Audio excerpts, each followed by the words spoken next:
Il était une fois, dans un village pittoresque, une très belle fille nommée Lila. Lila est née comme une fille normale, mais avec le temps, elle a remarqué quelque chose d'inhabituel. Elle se mettait à avoir de longues barbes. Cela rendait Lila très peu sûre d'elle, car les gens du village se moquaient d'elle, la traitant de fille-garçon. Chaque fois que Lila passait près d'eux, ils lançaient des remarques drôles, disant qu'elle se transformait progressivement en garçon. Les filles du village refusaient d'être ses amies, honteuses d'être associées à une fille qui avait des barbes. Cela rendait Lila très triste, et elle décida de ne jamais quitter sa maison pour quelque raison que ce soit. Sa mère faisait tout ce qu'elle pouvait pour l'encourager à ignorer les moqueries des villageois. Mais Lila ne pouvait pas ignorer les horribles noms qu'ils lui donnaient. Elle pensait que la meilleure option était de s'excommunier des villageois, faisant de sa maison son refuge. Cette décision n'était pas facile pour Lila, qui souhaitait que sa vie ne soit pas si compliquée. Elle a tenté de se suicider à plusieurs reprises, mais a été dissuadée par une petite voix dans sa tête, lui assurant que tout irait bien. Pendant des années, personne n'a vu ni entendu parler de Lila, et des rumeurs ont commencé à circuler selon lesquelles elle était morte. Personne ne le savait avec certitude, surtout quand Lila ne s'est pas présentée aux funérailles de sa propre mère. Un jour, certains villageois parlaient de Lila lorsqu'un jeune homme qui venait de s'installer dans le village les a entendus. Il a demandé où vivait Lila, et ils l'ont dirigé vers sa maison, à une courte distance de l'endroit où il se tenait. Curieux, le jeune homme a décidé de visiter la maison de Lila. Il a frappé à la porte, mais personne n'a répondu. Le jeune homme a continué à frapper pendant des heures et a finalement décidé d'entrer pour voir si quelqu'un était là. À sa grande surprise, il a vu Lila assise dans un coin, ayant l'air très triste. Le jeune homme s'est approché de Lila et s'est présenté comme Tariq. Il lui a demandé pourquoi elle s'était enfermée. Et Lila a expliqué qu'elle détestait ses barbes et souhaitait qu'elles disparaissent. Tariq écoutait attentivement pendant que Lila déversait son cœur, sentant la douleur et la solitude qu'il avait consumées pendant des années. Lila a continué à décrire comment les moqueries et les railleries des villageois avaient affecté son estime de soi, la poussant à se retirer du monde. C'est alors que Tariq lui a dit qu'il la cherchait depuis des mois. Il venait d'un village lointain et avait voyagé de village en village à sa recherche. Lila a ouvert la bouche, choquée, incapable de comprendre pourquoi Tariq la cherchait. Curieuse, elle a demandé pourquoi il la cherchait et Tariq lui a dit de voyager avec lui jusqu'à son village où elle trouverait sa réponse. Bien que sceptique, Lila a accepté de suivre Tariq. C'était la première fois qu'elle sortait de chez elle depuis des années. Les villageois la regardaient avec étonnement, n'ayant jamais cru que Lila était encore en vie. Ils se moquaient d'elle en passant, la traitant de noms horribles, mais Tariq l'encourageait à les ignorer, disant que la vraie beauté allait au-delà des apparences physiques. Lila était excitée de finalement quitter son village, car tout ce qu'elle y ressentait était du ressentiment de la part de ses propres gens qui la détestaient parce qu'elle était différente. Ils ont voyagé pendant des heures et sont arrivés dans un petit village accueillant. Tariq a accueilli Lila, qui a immédiatement remarqué à quel point les villageois étaient amicaux. Dès la porte du village, Lila a été accueillie avec des sourires et des compliments de la part des villageois, qui semblaient ne pas se soucier de ses barbes. Cela était choquant pour Lila, qui n'avait jamais ressenti une telle appréciation de toute sa vie. Elle a marché avec Tariq pendant quelques minutes et est arrivée au palais. À sa grande surprise, elle a vu une petite fille qui semblait très malade allongée près de la porte du palais. Remplie de compassion, Lila s'est approchée de la fille et, à sa grande surprise, la fille a été guérie instantanément. Lila ne pouvait pas croire ce qui venait de se passer et a regardé Tariq sous le choc.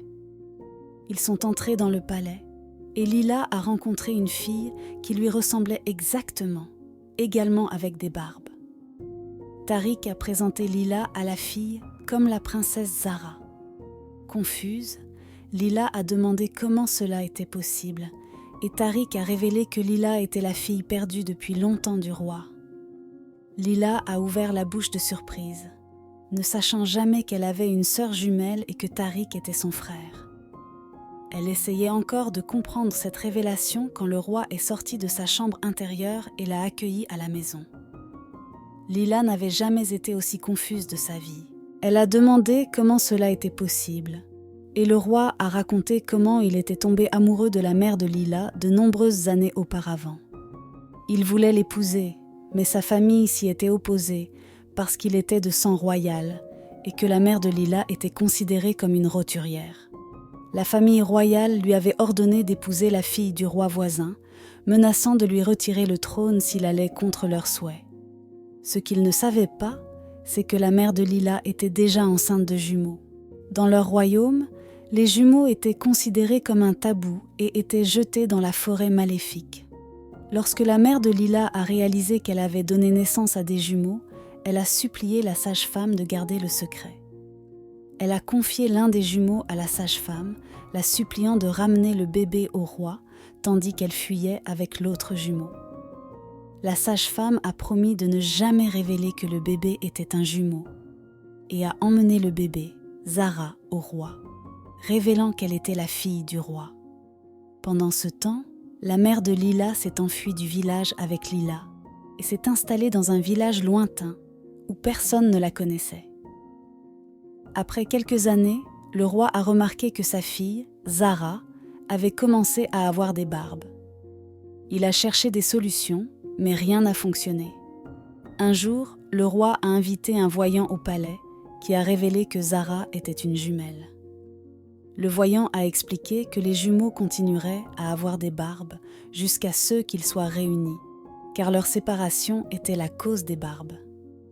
Le voyant a également révélé que les jumeaux avaient de grands pouvoirs, évidents dans leurs barbes, et tant qu'ils resteraient séparés, les barbes continueraient à pousser. Le voyant a expliqué que les jumeaux n'étaient pas une malédiction, mais étaient puissants et capables d'apporter la fortune à une terre. Le roi, choqué par cette révélation, a commencé à chercher le jumeau manquant. Ils ont voyagé de village en village, mais n'ont trouvé aucune trace d'elle, jusqu'à ce que Tariq entende des villageois parler d'une fille étrange avec des barbes. Lila ne pouvait pas croire qu'elle était une princesse avec une sœur jumelle qui lui ressemblait exactement. Elle était ravie d'être enfin parmi des gens qui la comprenaient vraiment. Lorsque Lila a retrouvé Zara, leurs barbes ont miraculeusement disparu et leur village a commencé à prospérer d'une manière qu'ils n'avaient jamais connue auparavant. Les jumelles ne passaient pas une minute séparées, rattrapant le temps perdu. Un après-midi, le roi a reçu des visiteurs venus chercher Lila, affirmant qu'elle appartenait à leur royaume. Ils ont expliqué que le fils du roi était venu chercher Lila et qu'ils avaient besoin d'elle. Le roi, confus quant à la raison pour laquelle il la voulait, étant donné la manière terrible dont il l'avait traitée, a demandé leur raison. Ils ont révélé que depuis le départ de Lila de leur village, les gens souffraient et travaillaient dur. Un homme puissant leur avait révélé que tout ce dont ils avaient besoin pour restaurer leur richesse étaient quelques mèches fraîchement coupées des barbes de Lila. L'homme puissant avait averti qu'il avait besoin de la présence de Lila pour couper les barbes lui-même, afin de réaliser le rituel de restauration et qu'il devait s'assurer de revenir avec Lila. Sinon leur richesse ne serait jamais restaurée. L'homme puissant avait révélé que leur village avait prospéré toutes ces années grâce à la présence de Lila. Et au moment où elle est partie, toute la chance qu'ils avaient disparu. Lorsque le roi a entendu cela, il a envoyé ses gardes appeler Lila. Lorsque Lila est arrivée, les visiteurs ont crié de douleur et de déception en remarquant que ses barbes avaient disparu.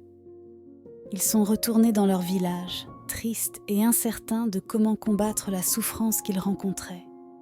Tout le monde regrettait la manière dont ils avaient traité Lila, ne sachant pas quelle était la source de leur richesse et prospérité pendant toutes ces années.